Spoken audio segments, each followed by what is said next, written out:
সংবাদ সবাইকে স্বাগত জানাচ্ছি। আমি ফিরোজ তোহা। শুরুতে সংবাদ শিরোনাম জানিয়ে দিব আমাদের হাতে থাকা সর্বশেষ গুরুত্বপূর্ণ আপডেট সংবাদ।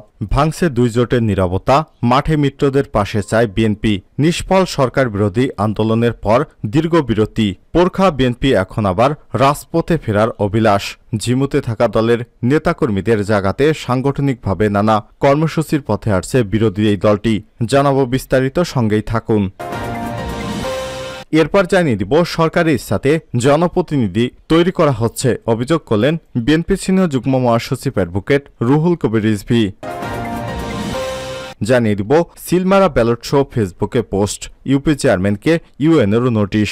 পঞ্চগড়ে তেঁতুলিয়া ষষ্ঠ উপজেলা পরিষদ নির্বাচন এবং দ্বাদশ জাতীয় সংসদ নির্বাচনে ভোটকেন্দ্রের গোপন কক্ষে ব্যালট পেপারে সিল মেরে তা ছবি ও সেলফি তুলে ফেসবুকে শেয়ারের পর বিপাকে পড়েছে শালবাহান ইউপি চেয়ারম্যান আশরাফুল ইসলাম। এই ঘটনায় তাকে নিয়ে সংবাদ মাধ্যমে খবর প্রকাশিত হলেও বিষয়টি প্রশাসনের নজরে আসে।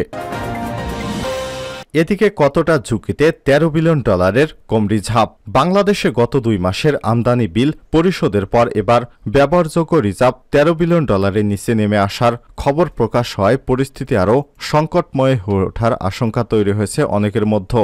যদিও কেন্দ্রীয় ব্যাংক বলছে তাদের হিসেবে গ্রস এবং মোট রিজার্ভ ২৩ বিলিয়ন ডলারের বেশি এবং কেন্দ্রীয় ব্যাংকের নেওয়া সাম্প্রতিক কিছু পদক্ষেপের কারণে সামনে রিজার্ভ পরিস্থিতি আরও ভালো হবে। তবে কেন্দ্রীয় ব্যাংক অবশ্য মোট ২৩ বিলিয়ন ডলার রিজার্ভ দাবি করলেও আন্তর্জাতিক অর্থ তহবিল বা IMF এর হিসেবে রিজার্ভের পরিমাণ আরও অনেক কম। জানাবো বিস্তারিত, সঙ্গেই থাকুন। এবারে জানিয়ে দেব দুবাইতে ৩৯৪ বাংলাদেশির ৬২১ বাড়ি। সংযুক্ত আরব আমিরাতের দুবাইয়ের আবাসন খাত সম্পদের পাহাড় গড়ে তুলেছে বিশ্বের বিভিন্ন দেশের বর্ণাঢ্য ব্যক্তিরা। তাদের তালিকায় রয়েছে বাংলাদেশি নাগরিকরাও। ৩৯৪ বাংলাদেশির ২,৬৩৬ কোটি টাকা মূল্যের ৬৪১টি সম্পত্তি রয়েছে দুবাইতে। জানিয়ে দিব গুলিবিদ্ধ স্লোভাকিয়ার প্রধানমন্ত্রীর অস্ত্রোপচার। রাশিয়ার সমর্থিত সরকারকে আমেরিকাপন্থীরা গুলি করেছে বলে অভিযোগ উঠেছে। গুলিবিদ্ধ সেই প্রধানমন্ত্রীকে অস্ত্রোপচার করা হয়েছে। দেশটির উপপ্রধানমন্ত্রী জানিয়েছেন তিনি সুস্থ হয়ে যাবেন, তবে তার বিপদ এখনও কাটেনি। তাকে লক্ষ্য করে ৫টি গুলি ছোড়া হয়। ফিকোর অফিস জানিয়েছে তাকে হত্যার চেষ্টা করা হয়েছিল। সরকার জানিয়েছে হ্যান্ডলোভাতে সরকারি বৈঠকের পর স্লোভাকিয়ার রিপাবলিকান প্রধানমন্ত্রী রবার্ট ফিকোকে হত্যার চেষ্টা করা হয়। প্রিয় দর্শক, এতক্ষণ শুনছিলেন সংবাদ শিরোনাম, এবারে বিস্তারিত।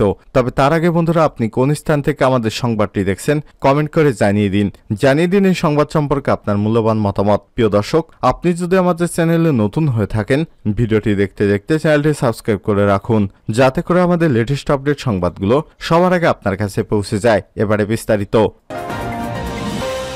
ভাঙছে দুই জোটের নীরবতা, মাঠে মিত্রদের পাশে চায় বিএনপি। নিষ্ফল সরকার বিরোধী আন্দোলনের পর দীর্ঘ বিরতি, পোরখা বিএনপি এখন আবারও রাজপথে সক্রিয় হতে নতুন করে ঝিমুতে থাকা দলগুলোর নেতাকর্মীরা জাগাতে সাংগঠনিকভাবে নানা কর্মসূচির পথে আসছে বিরোধী এই দলটি। প্রতিক্রিয়ায় সবার আগে রাজনৈতিক মিত্র হিসেবে পরিচিত বিভিন্ন দলকে পাশে চাচ্ছে তারা। এই পটভূমিতে সরকার বিরোধী দলগুলোর সঙ্গে ধারাবাহিক বৈঠকও শুরু হয়ে গেছে। সংসদ নির্বাচনের আগের মতো আবারও রাজপথে যুগপথ কিংবা আলাদা কর্মসূচির মাধ্যমে সরকারের বিরুদ্ধে জনমত তৈরির পরিকল্পনা সাজাচ্ছে বিএনপির শীর্ষ নেতারা। সিদ্ধান্ত বাস্তবায়নে সমমনা রাজনৈতিক দল এবং জোটের সঙ্গে ধারাবাহিক বৈঠকের প্রথম দিন গত রোববার ১২ মে দলীয় জোটের সঙ্গে বসে বিএনপি, পরে লিবারেল ডেমোক্রেট পার্টি LDPর নেতাদের সঙ্গে বৈঠক করেছে দলটির নেতারা। গত সোমবার জাতীয়তাবাদী সমমনা জোট এবং লেবার পার্টির সঙ্গেও কথাবার্তা হয় তাদের। আর গত মঙ্গলবার গণ অধিকার পরিষদ, বিপিনুর এবং গণতান্ত্রিক বাম ঐক্যের সঙ্গে বৈঠক হয়। এই দুই বৈঠকে বিএনপির মহাসচিব মির্জা ফখরুল ইসলাম আলমগীরও উপস্থিত ছিলেন। গতকাল বুধবার বিকেলে গণফোরাম, মন্টু এবং গণতন্ত্র মঞ্চের সঙ্গে বৈঠক হয়। আজ বৃহস্পতিবার পর্যন্ত সমমনা বিরোধী দলগুলোর সঙ্গে এভাবে বৈঠক করে রাজপথে নামার পথ খুঁজছে বিএনপি। লিয়াজো কমিটির অন্যতম সদস্য বিএনপির ভাইস চেয়ারম্যান মোহাম্মদ শাহজাহান সমকালকে জানিয়েছেন দেশের বর্তমান পরিস্থিতি, করণীয় নির্ধারণ, জোট নেতাদের সঙ্গে তারা ধারাবাহিক বৈঠকে বসেছেন। সবাই নেওয়া হচ্ছে তাদের মতামত, তাদের কাছ থেকে কিছু প্রস্তাবও এসেছে। দেশের বিদ্যমান রাজনীতি আর ভঙ্গুর অর্থনীতির বিষয়েও আলোচনা হয়েছে। গত 7 জানুয়ারি সংসদ নির্বাচনের পর 12-13 জানুয়ারি যুগপতির শরিকদের সঙ্গে বিএনপির হাইকমান্ড ভার্চুয়ালি সিরিজ বৈঠক করে। ওই বৈঠকে তখন বিএনপি এবং শরিকদের পক্ষ থেকে সৌজন্য বৈঠক বলা হয়েছিল। সেখানে সরকারি নানা চাপ এবং প্রলোভনের পরও নির্বাচনে না যা এবং যুগপৎ আন্দোলনে অব্যাহত রাখায় বিএনপির তরফ থেকে মিত্রদের জানানো হয় সাধুবাদ। এরপর গত রোববারের আগ পর্যন্ত মিত্র দলগুলোর সঙ্গে বিএনপির লিয়াজো কমিটির আনুষ্ঠানিক আর কোনো বৈঠক হয়নি। বিএনপির শীর্ষ নেতারা জানান, বর্তমান রাজনৈতিক ও অর্থনৈতিক ভঙ্গুর অবস্থায় জনগণ আবারও ঐক্যবদ্ধ করতে চাইছে তারা। এজন্য ব্যাংক খাত, রিজার্ভ পরিস্থিতি, ডলার সংকট, বৈদেশিক ঋণের কিস্তি, লুটপাট আরও বেশ কিছু বিষয় সামনে এনে জনমত তৈরি করতে চান তারা। বিভিন্ন কর্মসূচি নিয়ে জনগণের কাছে হাজির হয়ে দেশের স্বাভাবিক পরিস্থিতি তুলে ধরবেন তারা। এরকম ধারাবাহিক কর্মসূচির মধ্য দিয়ে তারা ধীরে ধীরে সরকার বিরোধী আন্দোলনে ঢুকতে চাইছেন। এই কর্মসূচি বাস্তবায়ন করতেই সমমনা জোট এবং দলগুলোকে সক্রিয় করার চেষ্টা চালানো হচ্ছে, যাতে অভিন্ন ইস্যুতে একসাথে মাঠে নামা যায়। এজন্য তারা গণতন্ত্র মঞ্চ এবং বিভিন্ন দলের পাশাপাশিও জামাত ইসলামকে একসাথে নিয়ে মাঠে নামার চেষ্টা চালিয়ে যাচ্ছে। সরকারের ইচ্ছাতে জনপ্রতিনিধি হচ্ছে বলছেন রুহুল কবির রিজভী।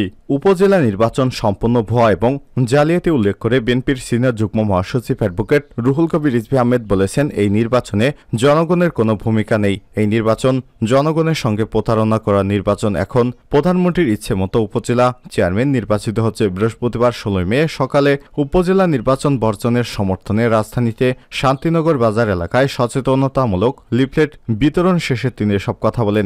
আজকে যারা ক্ষমতায় আছেন তারা দখলদার সরকার, এমন অভিযোগ করে রুহুল কবির রিজভী বলেন, এতে জনগণের কোনো ম্যান্ডেট নেই। এরা জনগণের নির্বাচিত প্রতিনিধি নয়, তাই এদের জনগণের ভোটের কোনো প্রয়োজন হয় না। রুহুল কবির রিজভী বলেন, এখানে নির্বাচনের নামে শুধু আনুষ্ঠানিকতা, শুধু একটা প্রহসন। সরকার বাংলাদেশকে একটি লুটপাটের দেশ বানাতে চাচ্ছে। দেশ থেকে হাজার হাজার কোটি টাকা পাচার করা হচ্ছে। আওয়ামী লীগের লোক, ক্ষমতাসীন দলের আত্মীয় স্বজন আজকে দুবাইয়ে 394টি বাড়ির খবর পাওয়া গেছে। প্রকল্প, ব্যাংক, পদ্মা সেতু লুটের টাকা দিয়ে তারা আজ বিদেশে বাড়ি করেছে। বাংলাদেশ ব্যাংকের ভেতরে কি হচ্ছে জানতে দেওয়া হচ্ছে না, এমন অভিযোগ তুললে রুহুল কবির রিজভী বলেন, ভারতীয় হ্যাকারেরা বাংলাদেশ ব্যাংকের রিজার্ভ থেকে টাকা চুরি করে নিয়েছে। এই সব তথ্য তারা জনগণকে জানতে দিতে চায় না। ব্যাংকে ঢুকতে সাংবাদিকদের উপর বিধিনিষেধ আরোপ করা হয়েছে।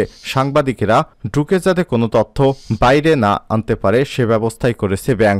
এ সময় উপস্থিত ছিলেন বিএনপির অর্থনৈতিক বিষয়ক সম্পাদক মাহমুদুর রহমান সুমন, সদস্য আমিনুল ইসলাম, মৎস্যজীবী দলের সদস্য সচিব আব্দুর রহিম, স্বেচ্ছাসেবক দলের কেন্দ্রীয় সহসভাপতি ডাক্তার জাহিদুল কবির জাহিদ, সাবেক যুগ্ম সম্পাদক সাদরুজ্জামান, বিএনপি নেতা জাকির হোসেন, ছাত্রদলের কেন্দ্রীয় সাবেক সহসভাপতি এজমাল হোসেন পাইলট, তারেকুজ্জামান তারেক, হুমায়ুন কবির, যুগ্ম সাধারণ সম্পাদক ডাক্তার তৌহিদুর রহমান আওয়াল, সাংগঠনিক সম্পাদক সাদেক আহসান, ঢাবি ছাত্রদলের সাবেক যুগ্ম সম্পাদক রাজু আহমেদ, ঢাকা উত্তর জেলা ছাত্রদলের সাবেক সদস্য সচিব সজীব রায়, ঢাকা কলেজ ছাত্র দলের সাধারণ সম্পাদক শাহপরান, যুবদলের নেতা মঞ্জুর রহমান, কেন্দ্রীয় ছাত্রদলের নেতা মিরাজ হোসেন, আশরাফুল হাসান, চট্টগ্রাম বিশ্ববিদ্যালয়ের ছাত্রদল নেতা এস.এম.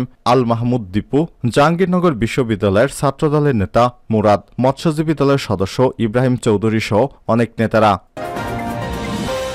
সিলমারা ব্যালট শো, ফেসবুকে পোস্ট, ইউপি চেয়ারম্যানকে ইউএনের নোটিশ। পঞ্চগড়ের তেঁতুলিয়া ৬ষ্ঠ উপজেলা পরিষদ নির্বাচনে দ্বাদশ জাতীয় সংসদ নির্বাচনে ভোট কেন্দ্রের গোপন কক্ষে ব্যালট পেপারে সিল মেরে তা ছবি ও সেলফি তুলে ফেসবুকে শেয়ারের পর বিপাকে পড়েছে শালবাহান ইউপি চেয়ারম্যান আশরাফুল ইসলাম। এই ঘটনায় তাকে নিয়ে সংবাদ মাধ্যমে খবর প্রকাশিত হলে বিষয়টি প্রশাসনের নজরে আসে।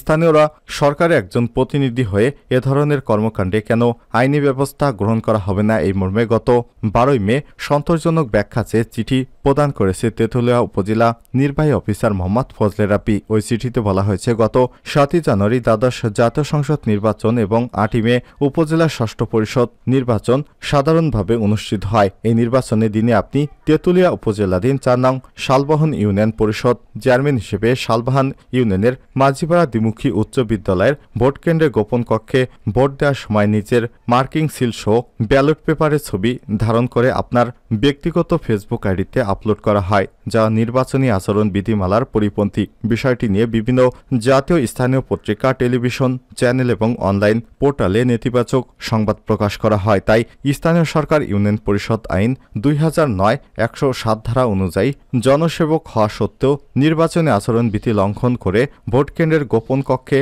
ভোট প্রদানের সময় নিজ এবং মাইকিং, সিলসহ ব্যালট পেপারের ছবি ধারণ এবং ভোটকেন্দ্রের বাইরে এসে জনসাধারণের সোশ্যাল মিডিয়ার ফেসবুক আইডিতে প্রদর্শন করে। পরে বিষয়টি সামাজিক যোগাযোগ মাধ্যম ফেসবুকে ব্যক্তিগত আইডিতে লাইভ এসে বিবৃতি প্রদান করে, যা জনসাধারণের মাঝে বিভ্রান্তি সৃষ্টি করে। এই ধরনের কর্মকাণ্ড স্থানীয় সরকার ইউনিয়ন পরিষদ আইন 2009 34 4 ধারা খ এবং ঘ উপধারা মোতাবেক অসদাচরণের শামিল।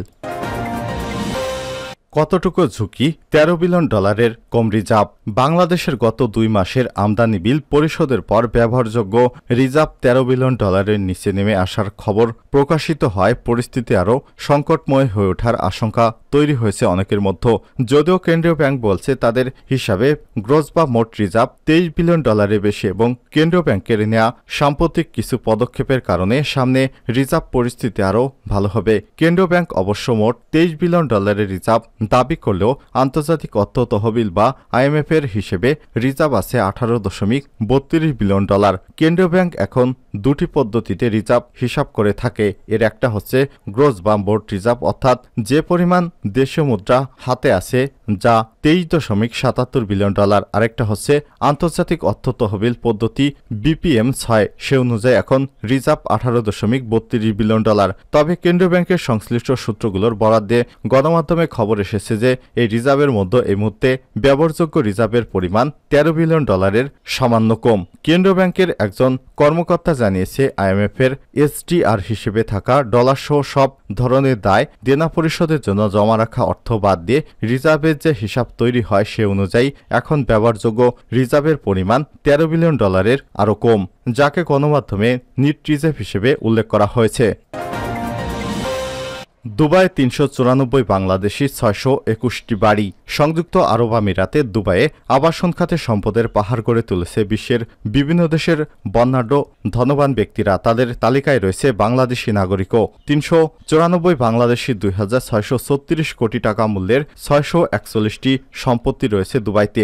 সম্পত্তির মালিকের এ তালিকায় আরও রয়েছে বিভিন্ন দেশের গড় ব্যবসায়ী, প্রভাবশালী রাজনৈতিক ব্যক্তিত্ব, এমনকি বৈশ্বিক নিষেধাজ্ঞা থাকা ব্যক্তি, অর্থ পাচারকারী এবং অপরাধীও সেখানে বিপুল সম্পদের মালিক। একটি বৈশ্বিক অনুসন্ধানী সাংবাদিকতা প্রকল্প মঙ্গলবার এ তালিকা প্রকাশ করেছে। এতে ভারতের ধনকুবের মুকেশ আম্বানির পাশাপাশি রয়েছে পাকিস্তানের প্রেসিডেন্ট আসিফ আল জারদারির পরিবারের সদস্যরাও। তালিকায় দেখা গেছে দুবাইয়ের সবচেয়ে বেশি সম্পদ রয়েছে ভারতীয়দের। সেখানে 35,000 প্রপার্টির মালিক, 29,700 ভারতীয়। এই তালিকায় দ্বিতীয় স্থানে রয়েছে পাকিস্তানিরা। দেশটির 17,000 নাগরিকদের দুবাইতে 23,000 প্রপার্টি রয়েছে। এর মূল্য হচ্ছে $1,250 কোটি। আর বাংলাদেশি নাগরিকদের নাম পরিচয় প্রকাশ করা হয়নি। তবে সংবাদ যে মানচিত্রে প্রকাশ করা হয়েছে তাতে বাংলাদেশিদের সংখ্যা, সম্পদের পরিমাণ এবং দাম রয়েছে। তাদের নিয়ে পৃথক অনুসন্ধানী প্রতিবেদন প্রকাশ করতে পারে একটি আন্তর্জাতিক সংবাদ মাধ্যম।